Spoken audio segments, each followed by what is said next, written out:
They really care about their boogeyman, the climate change monster. That's why, as Stephen Nelson reports for the New York Post, quote, President Biden on Friday cruised through Rome with an 85-vehicle motorcade, drawing criticism for the poor optics ahead of a global warming summit in Glasgow, Scotland, to which Biden is bringing about a dozen top U.S. officials.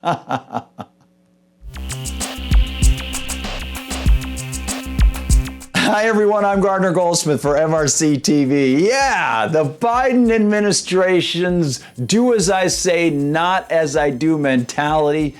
Well, it's actually similar to that which was exhibited by one of their ideological ancestors, Karl Marx, who didn't want other people to get or give inheritances, but wanted the money from his own father's will after he died. And he fought for it so much that Marx alienated other family members. And oh, by the way, the scandalous, predictable breach of their own rhetoric at the G-20, where also the climate careerists pushed the idea of a global business tax, well, it's giving the Bidenistas plenty of appropriate criticism around the web. Quote, Biden arriving at the Vatican. His motorcade is long, tweeted Washington Post reporter Chico Harlan, along with a video of the procession. Hashtag decarbonize this, one person captioned the video.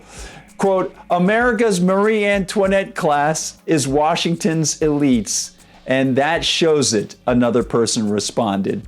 And this is just a response to the current leftist hypocrisy, wider examples of which we've seen going back centuries, as noted about Karl Marx. And we've seen it as recently as October 18th, when MRCTV observed that climate cult attendees at the UN COP26 gathering in Glasgow, Scotland from October 31st to November 12th would be using diesel-powered generators to recharge their expensive for-show electric cars. The larger fraud is the collectivists' assumptive creation of what they call a climate crisis that they pretend to bolster with fraudulent data, secret emails about how to change data sets to promote the climate change agenda, and the politicization of climatology itself. Whether it be the political need to avoid mentioning to people that when the Soviet Union shut down, many Siberian weather stations closed, so their cooler data was not included in global temperature charts, while worldwide the urban temp readers remained, making the temperature look warmer, or perhaps it being errant claims of more terrible forest fires over the past few years. Members of the climate cult repeatedly have been exposed for hiding information, changing information, promoting incomplete information, or pushing climate change fixes like global carbon taxes without considering how destructive such taxes are to the poor and to productivity. As the Wall Street Journal recently observed, Danish climate reporter Bjorn Lomborg recently increased his criticism of the folks who are saying that forest fires are just at record numbers nowadays. Quote, even a report from the World Wildlife Fund, chillingly subtitled, A Crisis Raging Out of Control, question mark, concedes midway through that the area of land burned globally has actually been steadily declining since it started to be recorded in 1900. And Lomborg adds, quote, it is true that more people will probably be threatened by fires in the future, but this is because part of the world's growing population will settle where wildfires are more common.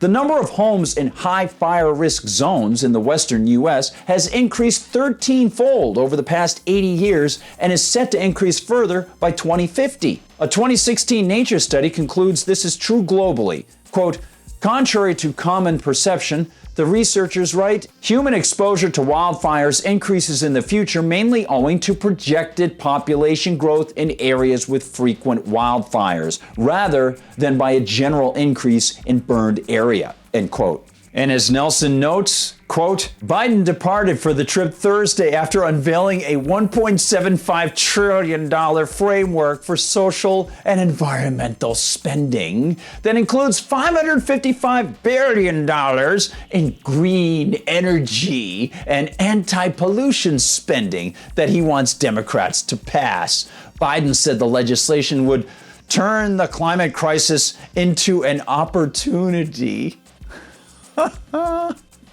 Perhaps the opportunity Biden means is the opportunity to be a tax-funded driver for his enormous motorcade in Rome. Or perhaps it's the opportunity to slew political dreck that hides Biden's hypocrisy even as it pushes the absurd and unsupportable anthropogenic climate change agenda.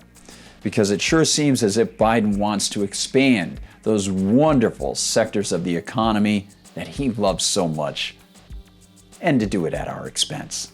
Hey, thanks very much for watching, one and all. Remember, keep fighting for freedom. We'll see you on YouTube. We'll see you on Rumble as well. Rumble, they don't censor us. Great stuff. I'll see you in the comments section on YouTube as well. See you on Twitter. I'm at Gard Goldsmith on Twitter and at Gardner Goldsmith on Gab. I always have to fish around and make sure I have those right. And we're on TikTok. We're on Instagram. In Facebook. Great presence in Facebook. Keep coming back. And of course, we'll see you at MRCTV.org. That's MRCTV.org. The whole team is there. For MRC TV, I'm climate neutral, Gardner Goldsmith.